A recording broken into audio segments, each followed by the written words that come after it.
kamu lagi melamar kerja dan tiba-tiba harus ngadepin syarat-syarat yang absurd. Kayak batas usia maksimal 25 tahun, harus ganteng, harus cakep, atau bahkan siap dimaki-maki bos. Meskipun gak adil, banyak orang Indonesia yang tetap menerima kondisi kayak gitu karena tekanan ekonomi yang berat.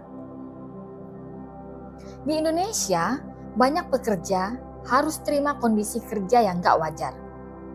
Misalnya ada perusahaan yang menetapkan batas usia maksimal 25 atau 30 tahun, yang jelas-jelas diskriminatif.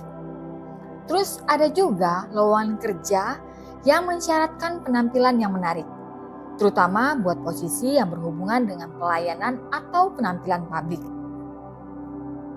Seakan belum cukup, beberapa perusahaan minta karyawan buat siap kerja di bawah tekanan ekstrim tanpa dukungan yang memadai. Nggak cuma itu, ada juga perusahaan yang mengimplikasikan karyawan harus siap dimaki atau diperlakukan kasar sama bos. Ini jelas nggak etis dan melanggar undang-undang ketenaga kerjaan.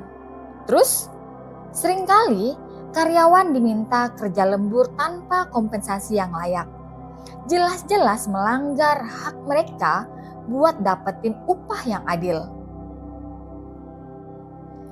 Di beberapa tempat kerja, junior diharapkan terima perlakuan buruk dari senior sebagai bagian dari budaya kerja yang gak sehat. Ada juga perusahaan yang minta calon karyawan nyerahin ijazah asli mereka sebagai jaminan yang sebenarnya melanggar undang-undang.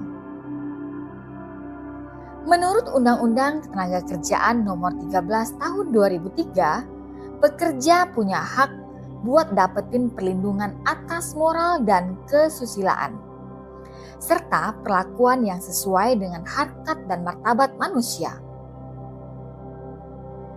Kalau mengalami perlakuan buruk, mereka bisa laporin kejadian tersebut mulai dari atasan langsung sampai pegawai perantara. Setiap pelanggaran yang dilakukan oleh perusahaan terhadap hak-hak pekerja bisa kena sanksi sesuai dengan ketentuan yang berlaku. Syarat kerja harusnya fokus pada kompetensi dan keterampilan yang relevan dengan pekerjaan yang dilamar. Misalnya buat posisi teknis, perusahaan sebaiknya cari kandidat dengan latar belakang pendidikan atau pengalaman yang sesuai. Pengalaman kerja yang relevan harusnya jadi pertimbangan utama dalam proses rekrutmen, mencakup proyek-proyek yang udah diselesaikan dan kontribusi yang udah diberikan dalam pekerjaan sebelumnya.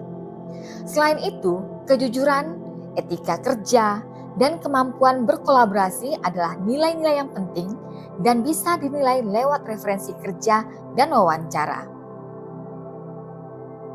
Pemerintah dan lembaga berwenang perlu memperkuat pengawasan dan penegakan hukum terkait perlindungan pekerja.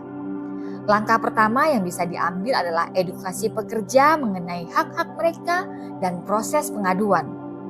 Ini bisa dilakukan lewat kampanye publik, pelatihan, dan penyuluhan di tempat kerja.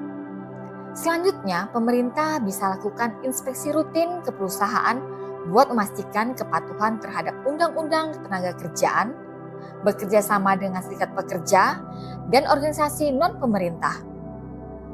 Yang gak kalah penting, sanksi tegas harus diberikan kepada perusahaan yang melanggar hak-hak pekerja, mulai dari denda hingga pencabutan izin usaha atau tindakan hukum lainnya yang sesuai.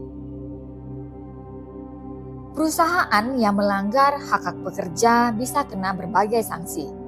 Misalnya perusahaan terbukti melanggar Undang-Undang Ketenagakerjaan bisa kena denda yang jumlahnya disesuaikan dengan tingkat pelanggaran. Untuk pelanggaran yang sangat serius, pemerintah bisa cabut izin usaha perusahaan tersebut. Selain itu, perusahaan juga bisa kena tindakan hukum lainnya, termasuk penuntutan pidana kalau pelanggaran yang dilakukan termasuk dalam kategori kejahatan. Pernah dengar nggak cerita seseorang pekerja di Bekasi yang menggugat aturan batasan usia dalam rekrutmen karena diskriminatif? Kasus ini menyoroti perlunya regulasi yang lebih adil dalam proses rekrutmen dengan penekanan bahwa kompetensi harusnya jadi tolak ukur dalam rekrutmen, bukan usia.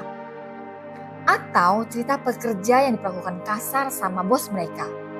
Meskipun ada perlindungan hukum, banyak kasus yang nggak dilaporkan karena pekerja takut kehilangan kerjaan. Salah satu contoh yang menonjol adalah seorang pekerja yang akhirnya lapor ke lembaga berwenang setelah diperlakukan dengan kasar dan perusahaan tersebut akhirnya disanksi.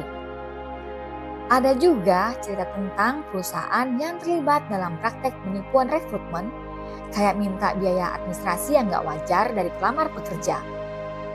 Kasus-kasus kayak gini sering diungkap media atau serikat pekerja dan diikuti oleh tindakan hukum dari pihak berwenang.